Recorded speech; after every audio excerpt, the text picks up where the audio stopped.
Guys, ഇന്ന് വളരെ എളുപ്പത്തിൽ നമുക്ക് പഴമാങ്ങ ചാറുകറി വെച്ചെടുക്കുന്നത് എങ്ങനെയാണെന്ന് നോക്കാം. ഇതിനായിട്ട് 4 പഴുത്ത മാങ്ങ എടുത്തിട്ടുണ്ട്. അതിൻ്റെ തൊലി ചെത്തിക്കളഞ്ഞ് നന്നായിട്ട് ചെറുതായിട്ട് അരിഞ്ഞു വെച്ചിട്ടുണ്ട്. ഒരു ചട്ടിയിൽ കുറച്ച് വെള്ളം ഒഴിച്ച് അതിനകത്ത് ഉപ്പും ചേർത്ത് സവോളയും പച്ചമുളകും ചേർത്ത് നമുക്ക് അത് വേവിച്ചെടുക്കാം. അത് വെന്ത് വരുന്ന സമയത്തിനുള്ളിൽ നമുക്ക് ഒരു മുറി തേങ്ങ ചിരവി അതിനകത്ത് ഉള്ളിയും നല്ല ജീരകവും മഞ്ഞപ്പൊടിയും ചേർത്ത് മിക്സിയുടെ ജാറിനകത്ത് അടിച്ചെടുക്കാം.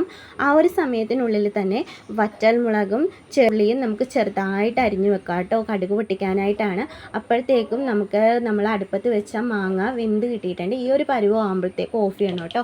എന്നിട്ട് ലോ ഫ്ലെയിമിലിട്ടതിന് ശേഷം നമ്മൾ അടിച്ചു വെച്ച മിക്സ് അതിനകത്തോട്ട് ഒഴിച്ചിട്ട് നന്നായിട്ട് തിളക്കാനൊന്നും നിൽക്കരുത്.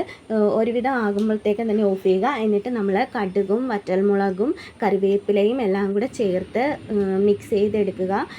നമ്മുടെ കറി റെഡിയായിട്ടുണ്ട്. ആവശ്യത്തിന് ഉപ്പും കൂടെ ചേർത്തെടുക്കുക. ഒരുപാട് പറ്റിപ്പോകാനായിട്ടിരിക്കരുത്.